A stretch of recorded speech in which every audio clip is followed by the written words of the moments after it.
Hello बच्चों, तो चलिए इस प्रश्न को पढ़ते हैं। यदि A square comma B square comma C square समांतर श्रेणी में हो, तब इनमें से निम्न समांतर श्रेणी में होगा। तो यहाँ पर देखो, हमें चारों विकल्पों में से सही विकल्प का चयन करना है, ठीक है। तो प्रश्न में आगे बढ़ने से पहले इस प्रश्न से संबंधित जो मुख्य उदाहरण है उसकी हम चर्चा कर लेते हैं। तो देखो, मुख्य उदाहरण क्या हो जाएगी। यदि यदि X comma Y comma Z समांतर श्रेणी में हो, समांतर श्रेणी में हो, तो इनके जो क्रमागत पदों का अंतर है वो बराबर आता है, यानी y माइनस एक्स जो है वो z माइनस वाई के बराबर आएगा। यहाँ हम क्या बोल सकते हैं, 2y का मान x प्लस जेड के बराबर आएगा, ठीक है। और देखो, हम जानते हैं जा नियम हमें क्या कहता है। जा नियम से किसी भी त्रिभुज में अगर हम जा नियम लगाए ना, तो a बट्टा साइन ए, ये जो है ना किसके बराबर होता है, b बट्टा साइन बी। और ये जो मान है किसके बराबर होता है, c बट्टा में साइन सी। और ये मान किसके बराबर होता है, हमारे पास 2r के बराबर आता है, या फिर कोई अचर बोल देते हैं, एक बार के लिए k बोल देते हैं, ठीक है। तो अब देखो ध्यान से, हमें क्या बोला, ए स्क्वायर बी स्क्वायर सी स्क्वायर समांतर श्रेणी में है। इसका मतलब क्या हो गया कि इनके क्रमागत पदों का अंतर बराबर आएगा, यानी बी स्क्वायर माइनस ए स्क्वायर बराबर होगा सी स्क्वायर माइनस बी स्क्वायर के। सही है। तो अब यहाँ पर देखो, ए का मान हम क्या रख सकते हैं, के साइन रख सकते हैं। बी का मान हम क्या रख सकते हैं, के साइन बी। और सी का मान के साइन सी, जा नियम से, ठीक है। तो यहाँ पे देखो, के साइन बी का स्क्वायर यानी कि K square sine square B, minus में देखो ए का मान रख लेते हैं के साइन ए, यानी कि के स्क्वायर साइन स्क्वायर ए हो जाएगा।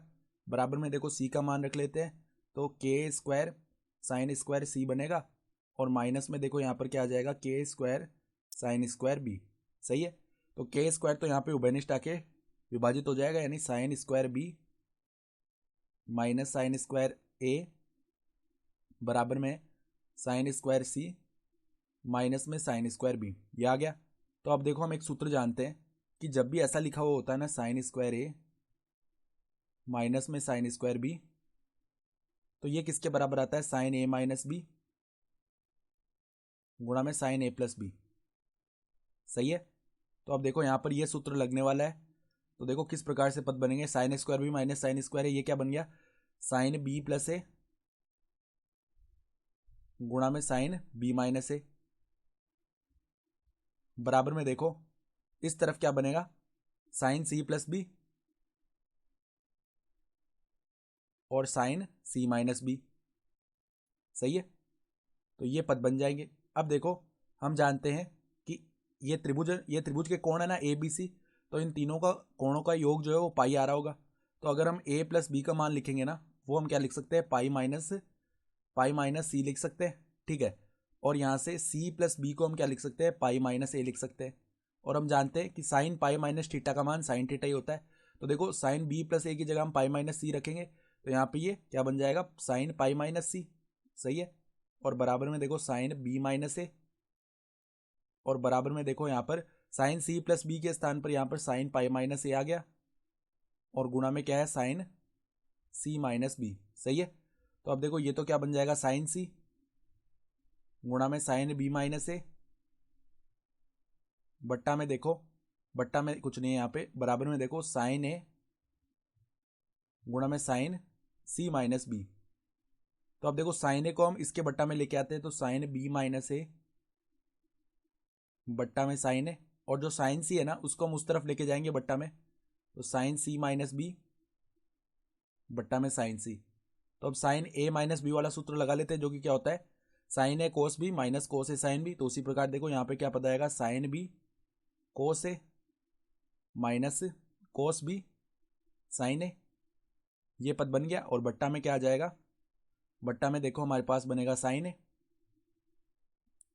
और यहाँ पे देखो, बराबर में यहाँ पर कौन सा पद बनेगा, साइन सी कोस बी माइनस कोस सी साइन बी। और बट्टा में क्या आएगा, साइन सी आएगा। सही है।